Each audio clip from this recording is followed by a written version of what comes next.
said, everything you said thus far is beyond powerful, impactful, and is, again, continues to kind of like open, especially, I can only speak for myself, open my eyes. And the conversations between you and Pooja have been just incredibly just like powerful and educational. And so this is such a hard transition to talk about something more lighthearted, but well, I mean, can I just add, Micah, please go ahead. Because I also think I might be able to make a transition for us here.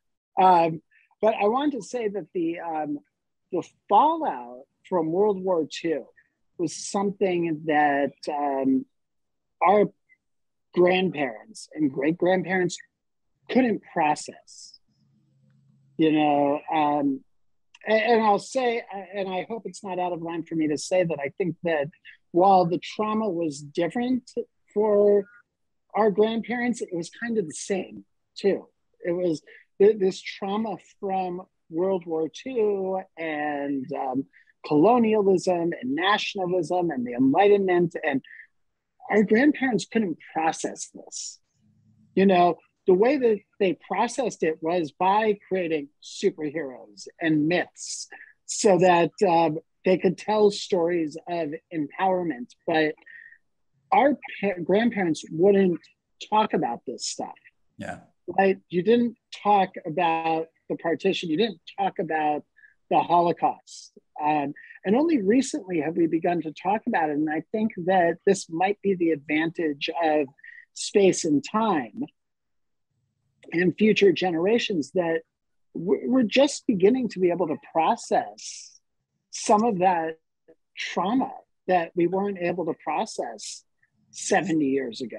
And it's the grandchildren, us, who are able to begin to say, wait, you know what? There's still a lot of stuff we need to process. What I wanted to do as a transition, though, was to talk about how the MCU has really told the story of this fallout and expanded the story of the fallout of World War II from Captain America, the first Avenger. Now in phase 4, you're getting the Eternals and now Miss Marvel. And we're starting to see, we got kind of the Western white colonial version of the fallout, which was great and wonderful. And I think it's important. But now we're starting to get other narratives from that fallout. And what's really interesting is I feel like the MCU is hinting at this generation of superheroes that lived in the 30s and 40s and 50s that weren't Cap. So all of a sudden you have Kamala's grandmother or great-grandmother, who maybe she was a superhero during World War II. And during the partition. And, you have the Eternals who were running around superheroing. You have the original Ant-Man and the Wasp who were flying around doing all sorts of stuff. And so we're hinting that superheroes are not new in this universe. Shang-Chi's backstory now too. What was that? Shang-Chi's backstory with his dad. He was there the whole time too. Yeah. And so it's like, it's like with any kid, they think they discover, it's like, I discovered football. And it's like, no, son, we've been playing football for 50 years, but I'm glad that you learned how to play. But that is a good transition, because we have to talk about the lineage, and we can skip ahead a little bit to the end. So one, we got left with a kind of a cliffhanger, maybe kind of not. There's a new love interest who is a fantastic character, but his mother is even more interesting. And we got a little tease at the end of that. And we are going to see more of, what is this backstory? What is the history behind this? And how is this all connected? So I definitely want to get everyone's take. And let's start with, I feel like there needs to be a better way to do this, but let's start with Maria. I want to start with you. I mean, so I haven't read the comics, so this is all new to me, but I'm like really interested. I do know the comic book history and story of Kamran. Though I haven't read Miss Marvel, I've literally looked up everything I could about the show and like read about the characters. I actually just posted a video about Kamran before we did this. I'm a big fan of the love interest. I love that he's like every brown girl like has that brown crush in high school. So it's really excited that she had her little crush, had her little Bollywood movement, and like talking about SRK movies. He even like lies to the brother for her. Like that's like, oh, so cute. But his ability to switch accents was impressive too. Yeah, I loved it. I mean, it's also red flaggy, and like I said this before on this other podcast. I was like, it was almost too good to be true. Like when I was watching it, I was just like, you don't exist. Who is like, you don't exist? Ooh, what's wrong with you? So at the end, when it like that twist happened, I was like, okay, this checks out. But I know his story. I have no idea what the mother's story is. So I'm really excited to see that wrap. I'm like, I really wanted to see the next episode right away because I was just like, oh my God, story building is happening. There's definitely like a grandmother storyline going on that she was a superhero. I definitely see that too. So it's just like building up to something cool. Like I'm really excited to see what the next episode is going to be because I think it's going to be huge for the plot.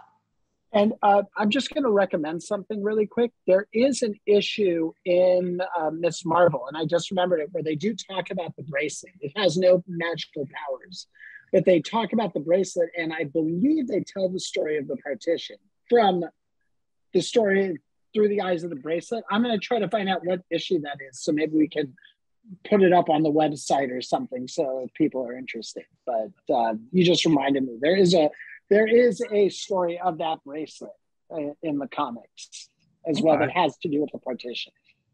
Do we think, what do we think the involvement is of the mother? Any guesses? Pooja, any ideas? You know, honestly, I'm just as confused as anybody else, especially because I read the first 4 volumes actually of Miss Marvel, and so the introduction of Kamran is very interesting because I'm wondering how they're going to play it all off. And I know like what his motives are, I know what his whole deal is, but I just don't understand what's happening with the mother, and I don't know if she is, you know, deeply involved with what Kamran is involved with. I don't know if this could potentially have something to do with Kamala's background, and especially with her family lineage, and if she might have the answers that she's looking for. That was kind of one of my first earlier thoughts, especially because we already know that she's looking into, well, what's the history of the break? Where do her powers come from? And she wasn't able to get any answers from her nanny, so why not go to the next, you know, person who might actually have those answers, who would be willing to give that to her. So I'm just interested how, you know, how they're going to go forward with the next episode and what they're going to explain to us in that episode. Yeah, and I think you mentioned, you know, finding her powers, and I think that was another thing I wanted to talk about, was finding her way as a hero. And I thought it was interesting. Again, you see the growing pains, right? You know, she's trying to save someone. It doesn't go as according to plan.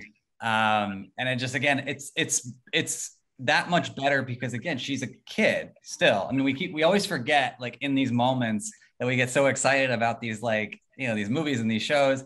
She is still finding her way, you know, in addition to her culture, she's finding her way as just a human being, as being a teenager, which is hard enough on so many levels. So I love that, you know, again, that's one of the last, like, I think, heartfelt moments I wanted to talk about, because, again, that is such a relatable thing to anyone. Because we've all been there. No one skips that. And so I want to and I'm going to do like a freestyle. Anybody who wants to speak up first goes. What did you guys think about that?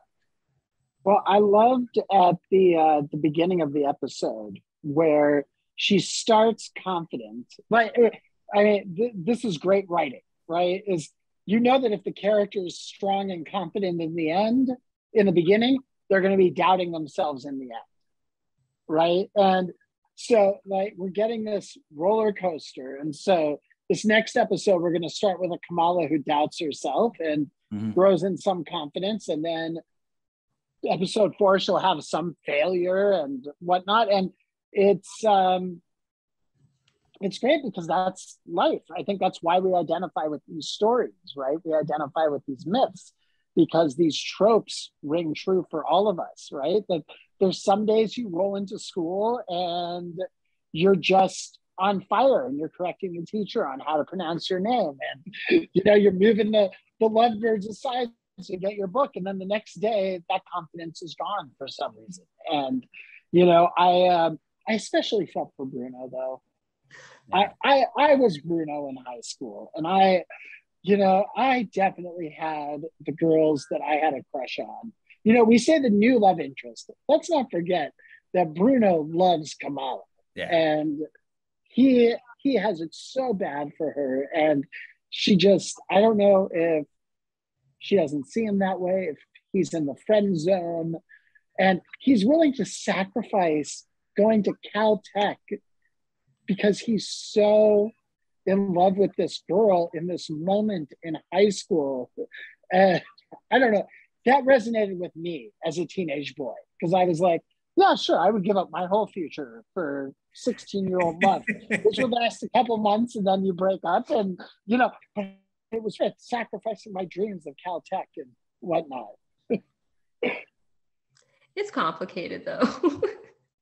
A little bit. Yeah, like it's hearing your perspective. I'm just like, oh, that's so sad. But like, I know Kamala's perspective, and she's like, I'm not allowed to date white boys. So it's like, she can see it that way. Like, so I'm just like, it's not that she friend zoned him on purpose. It just happened. What?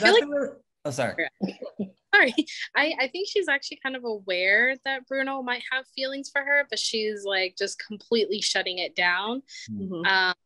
And part of me feels like she feels somewhat the same way, but again, she has to shut it down because it's like Maria said, like, you can't date white boys. You can't date, period.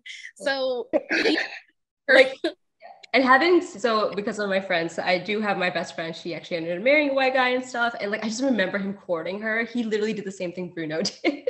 So I'm just like, this is the pattern.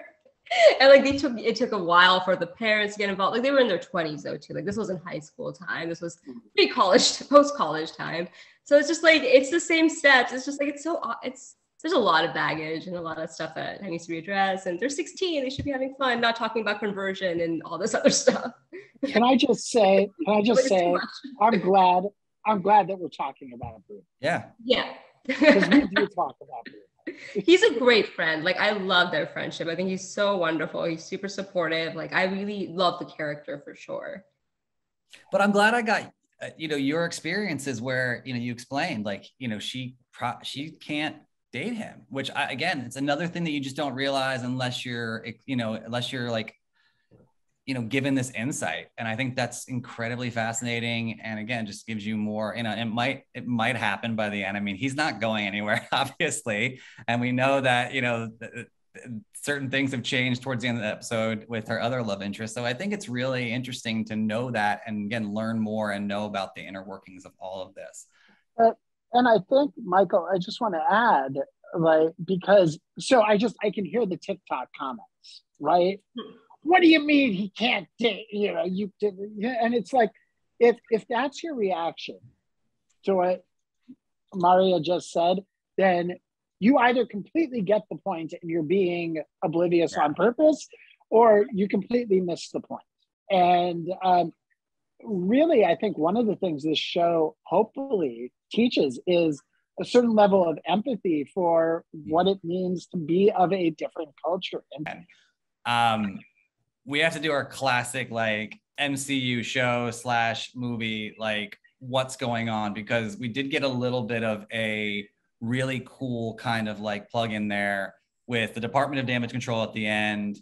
Again, people smarter than I were calling out things that I didn't notice at first. But the drones that obviously they stole from Spider-Man, which came in there and were trying to attack Kamala, and I don't know what's going on with this, because we really got kind of a very surface layer introduction in No Way Home to these guys, right? We didn't really find out what their motivations were. They just were kind of, it was very beginning, very surface level.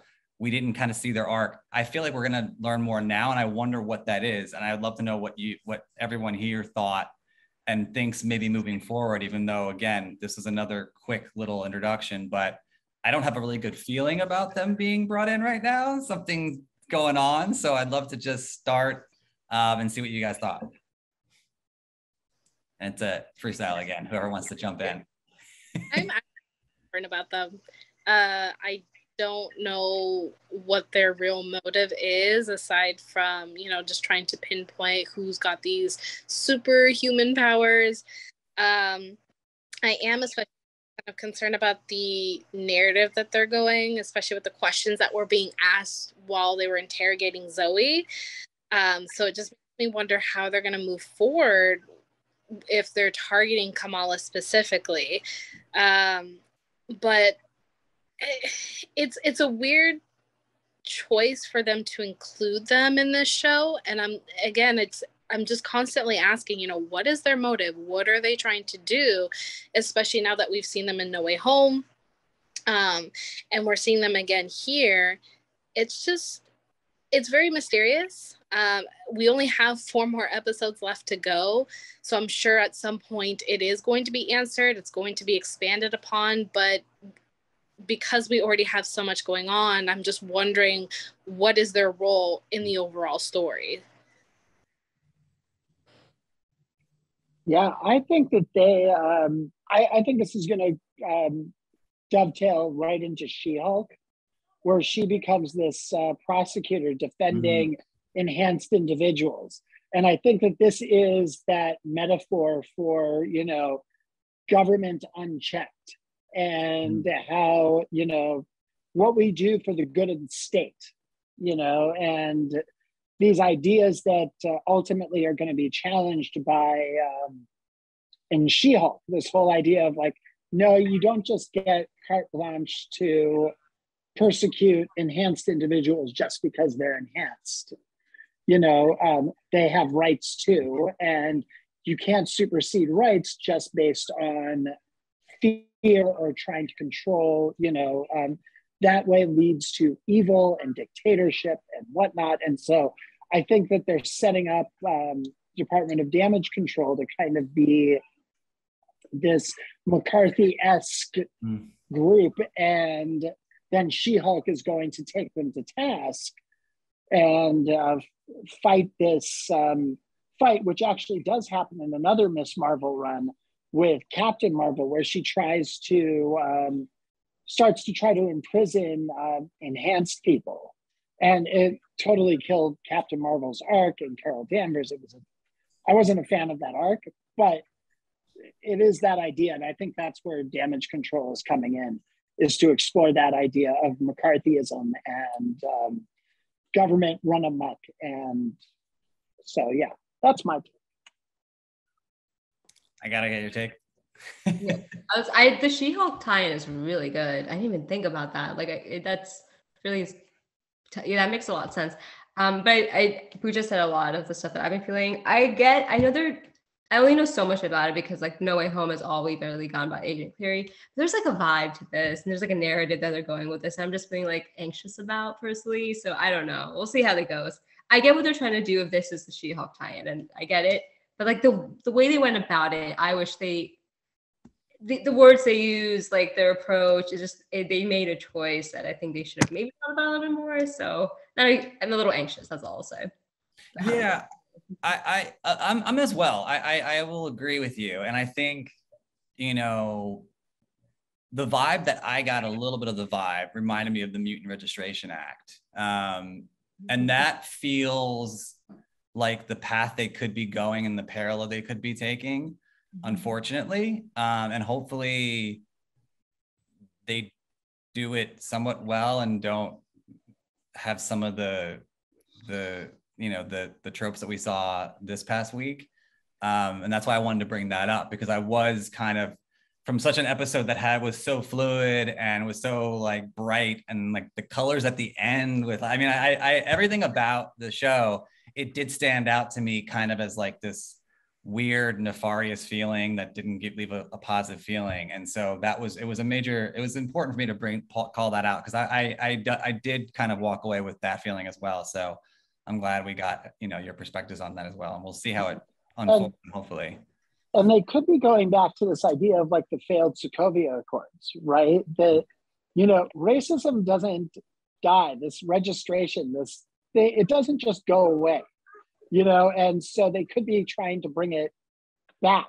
And this idea of registration you're suggesting, Michael, and we see it throughout history. These ideas keep coming up over and over again, because there are people that are afraid of the other and that which is different, and they want to control. Jessica Jones actually explores it incredibly well. The idea, there's one episode where she gets tricked into an apartment and these two like normal humans try to attack her, and she's like, go away. But it is this idea of, like you're saying, you know, we have to register them because they're different. And I think that Miss Marvel is ripe to explore that. And I do agree with you, Maria. I think it's supposed to make you uncomfortable. When they go down was she white? Was she brown? They made choices to say those for sure. Was she South Asian? Like, it made my skin crawl. Before they said mosque, I was like, what? The hesitation was so palpable. So the girls, like, I remember Zoe's like expression change. It was very clear. So they're definitely, and I appreciate the fact that they're like bringing that up, because you're right. This is something that came up in history. I think I was just in a high of like enjoying all the brightness and happiness and like seeing the culture just like shining and celebrating. And then it was like vibe change, and it's like, reality. So it was just one of those, like, I wanted to be a superhero more. I didn't want to remember the reality of life. So maybe it would have been best saved for like an episode that really focused on that, right? Yeah. Then leaving it at that was like what made me anxious. It was just like, now I want to know, I need to see this like play out right away. So well, thank you all for the honesty, for the conversation, for everything.